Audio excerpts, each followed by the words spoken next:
Trump supporter. I don't know how long I can keep doing this. I have a construction company, and not a fucking thing is getting done. This is what I get. This is what I fucking get. Nothing but white boys. It takes 4 days to do a one-day job. I might have fucked up. Normally, the people who regret their vote, yeah, you take them in, whatever, but this guy in particular, he didn't give a fuck until it affected him, and until it affected what? His money. This means that this man voted for families to be torn apart.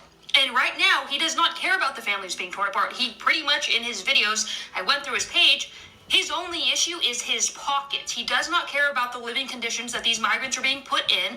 He doesn't care about the families being torn apart. He doesn't care about lives being shattered. He literally just gives a fuck that his business is losing money because YT people don't work as hard as migrants. That is it. That's all. That's all he gives a fuck about. So yes, I hope your business fails. I hope you feel every single ounce of that vote.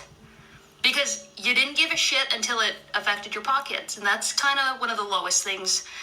Anyways, my name is Mercedes Chandler. Give me a follow. You won't see my face again. Thank you. Goodbye. Welcome back. How are you guys doing? Thank you for tuning in. Let's jump right into what is still popping up on our faces, which is the reaction of those that voted for this administration, and they are still taking it to social media, said they regret their vote.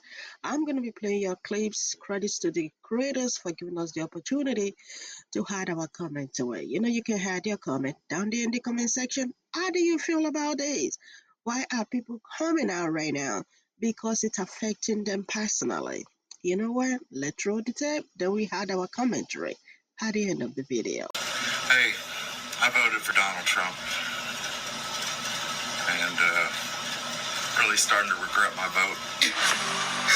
I'm so sorry I voted for Trump. I didn't know he was going to take away Social Security from 150-year-olds.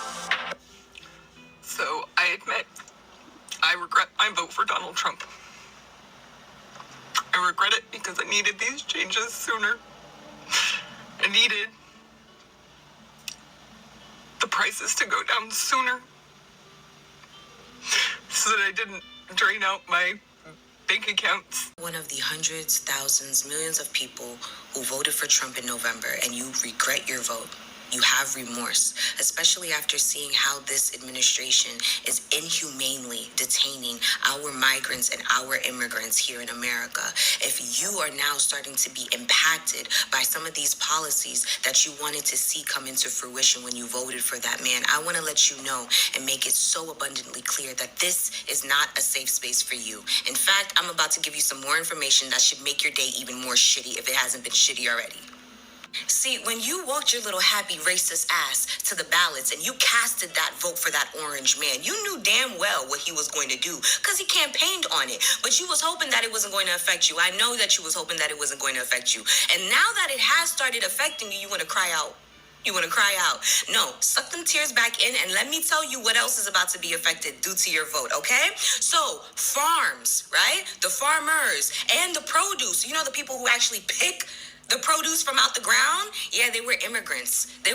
So, yeah, that's going to be impacted. Also, restaurants. You see the waitresses, the line cooks, the people who clean up the spot, who wash the dishes. Yeah, they're usually immigrants. So if your service at the restaurant is exceptionally slow and horrible, if the food doesn't taste the way that it used to before, 9 times out of 10, the person who was doing the job before was an immigrant. Okay, next, manual labor. So construction work, baby. And I'm not just talking construction. I also mean landscape. You know them people that you want to hire to come and cut your grass or clean your pool? Trim your hedges? Yeah. And you know that they got the green thumb. So when your grass and your front lawn is all patchy and brown, remember the person that was keeping it green and alive was an immigrant. Okay, next, retail. Y'all be forgetting who be unloading these trucks. Y'all forget for real. But I'm here to remind you, it was an immigrant. Also in hospitality, oh, you know this. Y'all should have known this. In the hotels, on the cruises, The maid services. Y'all forgot? Y'all forgot who was working them jobs? Yeah, it was an immigrant. Also, child caring services. The nannies. Yeah. Say bye-bye to your little Brad being bilingual. Because you helped deport his Mexican, Nicaraguan, Colombian, Dominican, Puerto Rican, Haitian, Jamaican. You helped deport them. You helped that. So, round of applause to you. Also remember, before you come out your face and say, at least now jobs are available. These jobs were always available to Americans. Y'all never wanted to fucking do them. Actually, correction. Y'all didn't want to do it for free. Y'all didn't want to do it while being exploited. You didn't want to do it knowing that you were being underpaid and you had no benefits. But you were okay with letting the migrants and the illegal aliens do it. Correction. You don't want to do it for free. You don't want to do it while being exploited. You don't want to do it knowing that you're being underpaid. You don't want to do it knowing that you don't get no benefits. You don't want to do it knowing that you don't get no time off. Correction. So my husband and I, we were driving home the other day. I was driving. He was sitting in the passenger seat. And he asked me a question. God bless him. Whoops, that's how it starts every time. He was scrolling on his phone. I'm just driving, jamming to my music. And he looks over and he says, oh, what's your take? You know, what do you think on these former Trump supporters coming out and making these videos on this app in particular, saying they regret their vote? And friends, when I tell you that I just had to do a sideways, because I'm driving, right? One sideways look, and he went, oh no. And that's like, how much time do you have? Clearly, okay, he wanted to know my take, and now you get to know my take. I did my rant, and I said, I think I should share that one. And he was like, God help us. Like, yeah, we're going to talk about it. We're going to talk about it.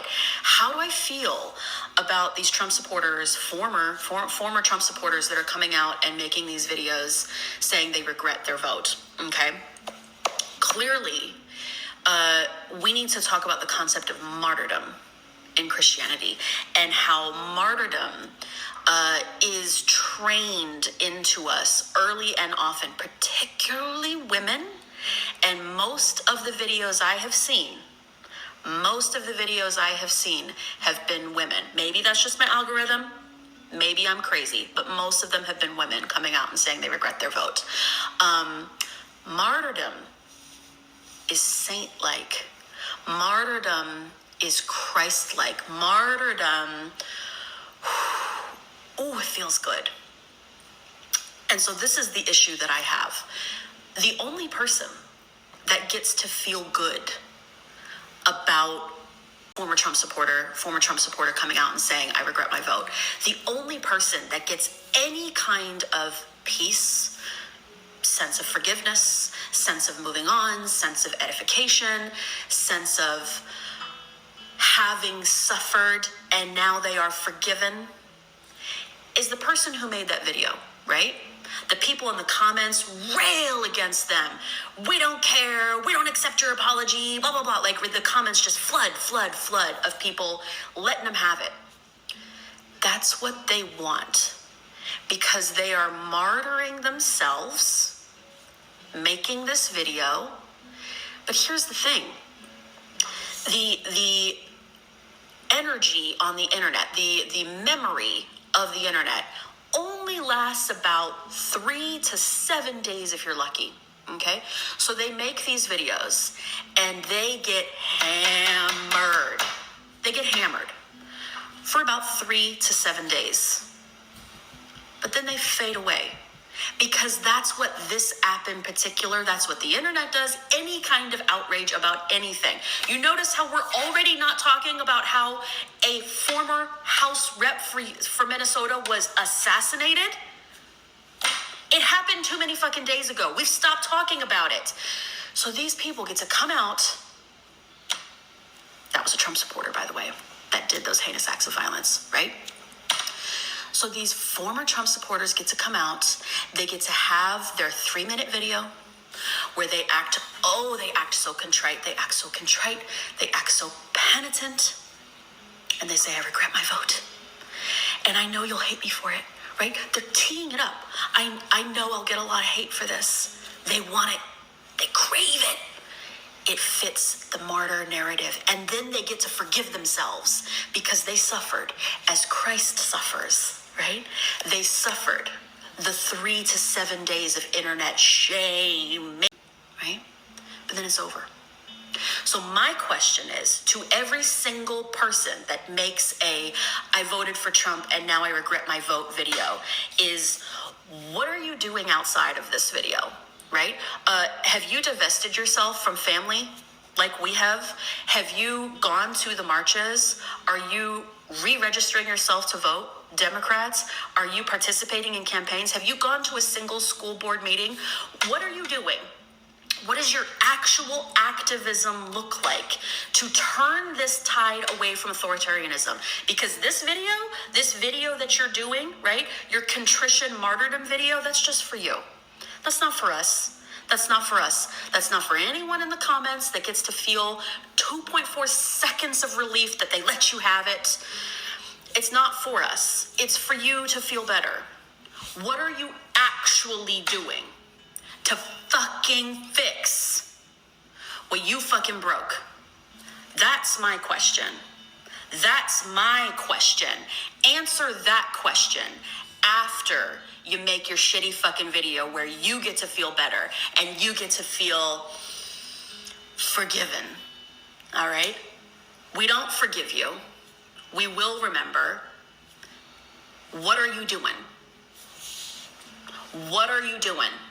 Answer that question. I think this last woman summarized this whole thing perfectly well. Credits to the creators for giving us the opportunity to add our comment to it. This is getting crazy, and I do not think this topic is going anywhere soon because people are getting affected daily. And she put it perfectly well. Down there, how do you think people can get involved? Yes, we've seen them crying, saying they are sorry, putting out videos literally in tears. We can see some women right there in tears. But this last lady said, okay, we have seen all of that. Now we want to see how y'all going to get involved in the next election to actually shows that you're sorry. That's what I say. Give advice or two down there in the comment section. It's not going to hurt. How do you think they can get involved? You know what I mean? We can see that it's affecting them personally. Even though, yeah, some are coming out like, why they have to wait to affect them personally before they speak out? Why they have to wait before they speak out? Just because they saw someone that is affecting, which is maybe their relatives or their neighbor, why they did not think about that November 5th, 2024? But just like this last lady said, I think it is time for us like, okay, let's get engaged, get involved. The next conversation should be how they can get involved and get engaged in the next election. That's the way she is putting it. How do you guys see this whole thing? What's your thoughts? Put it down there in the comment section. Add your advice. And you know what? We said this before that even though they are feeling it right now, as a person that feels sorry for people, we are not happy that this whole thing is happening to our fellow human beings. I am going to see y'all in the next video. Bye for now.